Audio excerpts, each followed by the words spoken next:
Hi, I am Balan Madhavan.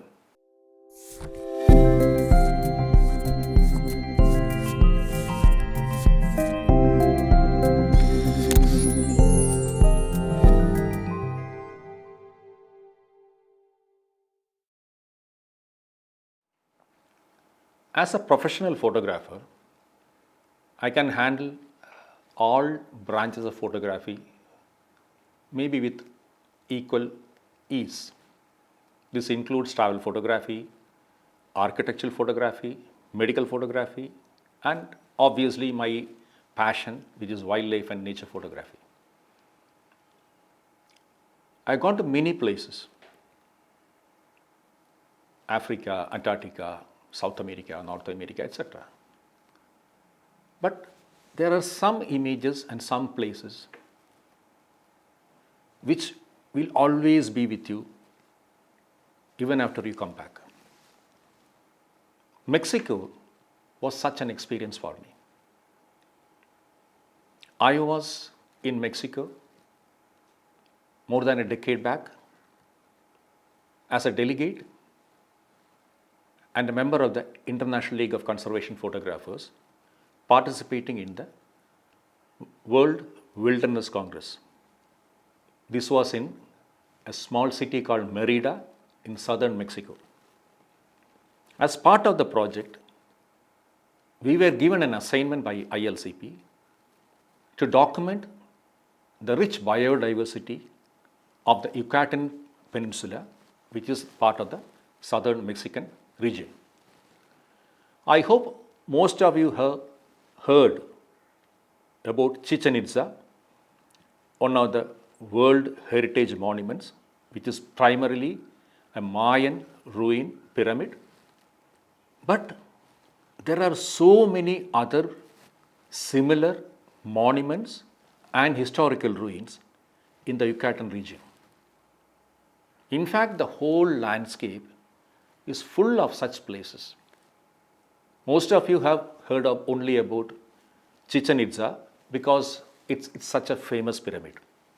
But once you start traveling around the landscape, you'll find so many places like Uxmal, Calakmul. There are so many places. And I was lucky to visit and photograph many such places in the southern Yucatan Peninsula. Thankfully, I had a friend, an amazing photographer called Claudio Contreras-Cu, who resides in that area and who knew each and every place perfectly.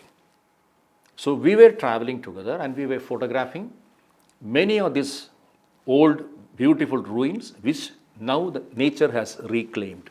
You will find places where you have this huge monstrous stone structures all being reclaimed by trees and shrubs. That is the beauty of nature. You just leave anything alone, nature will take it over. So I was photographing a lot of these things, and one very interesting thing that I noticed was I could not find many lakes or rivers or ponds in the entire region. So when I asked my friend why there are no lakes or rivers in the region, he told me an interesting thing. Because of the unique structure of the ground there, all the rainwater which falls on the ground immediately goes underneath. And under the ground, maybe like 50 meters or 20 meters depth, they create underground canal system or even underground rivers and lakes. So when he told me that, I was really excited. I said, can we visit a couple of them? Because that will be one area which I have never seen before. And naturally, I'm very interested in that. So he said, okay, let us not go to any of these touristy places. Let us find something which is not popular with people. So after some time, he took me to a place. It was just plain ground covered with bushes and trees, in part of a jungle. And in the middle of this nowhere place, there was an opening. There was an opening on the ground, maybe like about 8 or 10 feet across. And there were trees all around it. And we started moving downwards. Once I entered the hole, I realized that there are a lot of massive roots of the trees going underneath. So, holding on to these roots, we climbed down, and at a depth of about 40 or 50 feet below this surface, I was surprised to see a beautiful pool of pure water.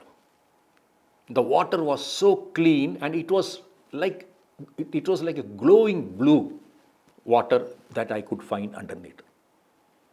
So obviously, being experienced photographers, we made pictures of them by using tripod and long exposure, because light just comes through this tiny hole and the rest of the place is not exposed with light.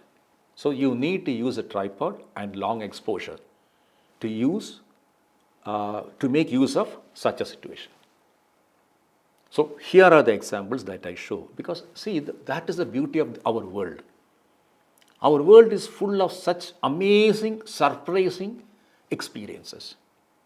So as photographers, it is our responsibility to capture when you come across this kind of experiences and show it to the world.